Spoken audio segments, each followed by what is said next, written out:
नमस्कार मित्रों, आप सभी का फिर से एक बार हार्दिक स्वागत है सत्य धर्म ज्ञान यूट्यूब चैनल पर। दोस्तों, हमारे सनातन धर्म में किसी भी स्त्री का एक से ज्यादा पति का होना गलत माना गया है, लेकिन फिर भी आज से कई वर्षों पहले महाभारत काल में द्रौपदी ने 5 पुरुषों से विवाह किया था।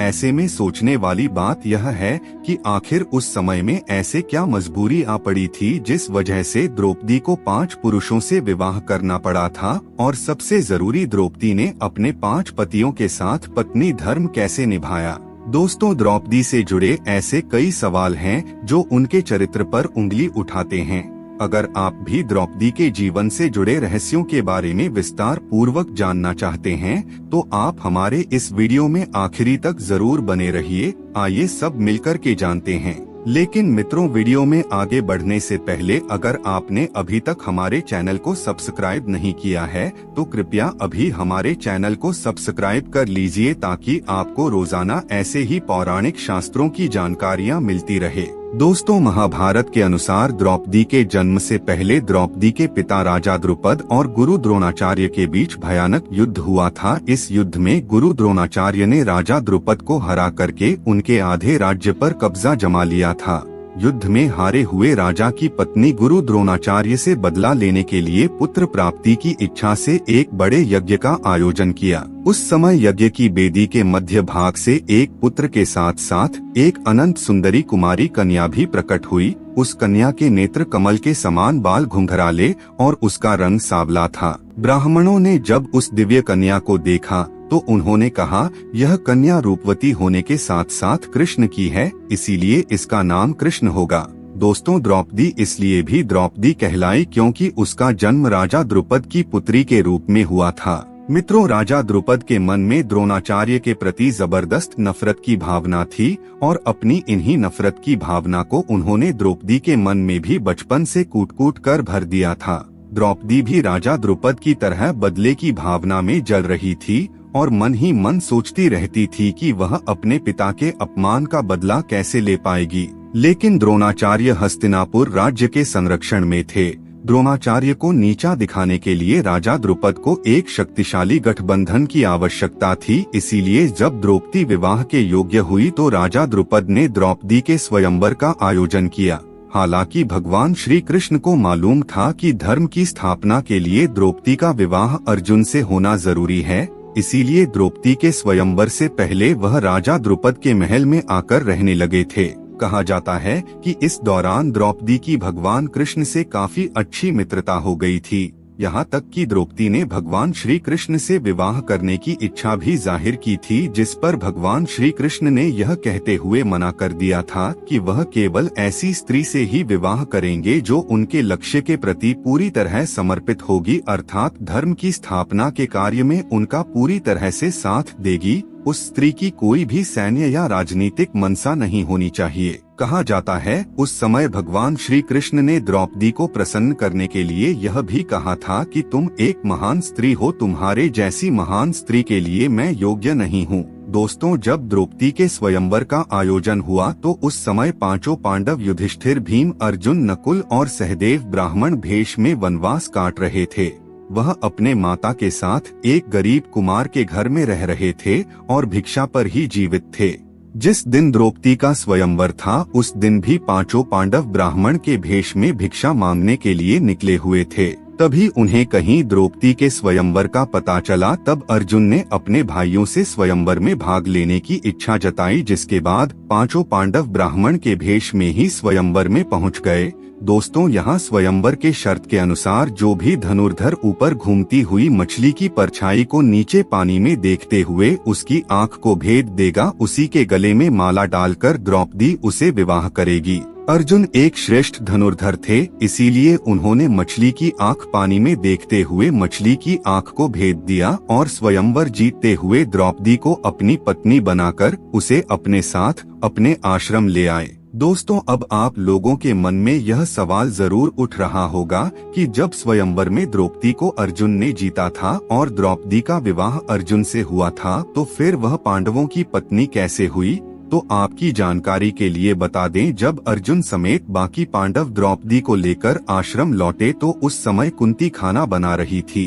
अर्जुन ने दरवाजे पर ही खड़े कुंती से कहा, देखो माँ, हम क्या लेकर आए हैं। तब कुंती ने बिना देखे ही यह कह दिया कि जो भी लाए हो पांचों भाई आपस में बांट लो। और दोस्तों, यहाँ पर कुंती की भी कोई गलती नहीं थी, क्योंकि वह रोजाना पांडव को दिन भर भिक्षा करके जो कुछ भी मिलता उसे वह अपने माँ कुंती के सामने लाकर रखते थे, जिसे कुंती सभी में बराबर बंटवारा कर देती थी। इसीलिए प्रतिदिन की तरह जब उस दिन भी अर्जुन द्रौपदी को लेकर आए और उन्होंने अपने माँ से कहा कि देखो माँ, आज हम लोग आपके लिए क्या लाए हैं, तो उस दौरान कुंती ने बिना देखे ही कह दिया कि जो भी लेकर आए हो उसे आपस में बांट लो। हालांकि अपनी माँ की बात सुनकर पांचों पांडवों अचंभित रह गए, और जब कुंती ने भी पीछे मुड़कर देखा तो उसे अपने भूल का एहसास हुआ। उन्होंने अपने पुत्र युधिष्ठिर से कहा, इसका कोई ऐसा उपाय निकालो जिससे द्रौपदी का कोई भी अनर्थ ना हो और मेरी मुंह से निकली बात झूठी ना हो। हालांकि जब इसका हल युधिष्ठिर भी ना निकाल पाए तब पांडव अपने माँ की बात का मान रखते हुए द्रौपदी से विवाह करने के लिए तैयार हो गए। लेकिन जब राजा द्रुपद को इस बात का पता चला तो वह काफी परेशान हो गए। राजा द्रुपद की चिंता दूर करने के लिए महर्षि व्यास ने राजा द्रुपद को द्रौपदी के पूर्व जन्म की कहानी बताई। महर्षि व्यास ने बताया कि द्रौपदी अपने पूर्व जन्म में एक आरसी कन्या थी। वह रूपवती होने के साथ गुणवती और सदाचारणी भी थी, लेकिन पूर्व जन्म के कुछ कर्मों के कारण द्रौपदी का विवाह नहीं हो पा रहा था।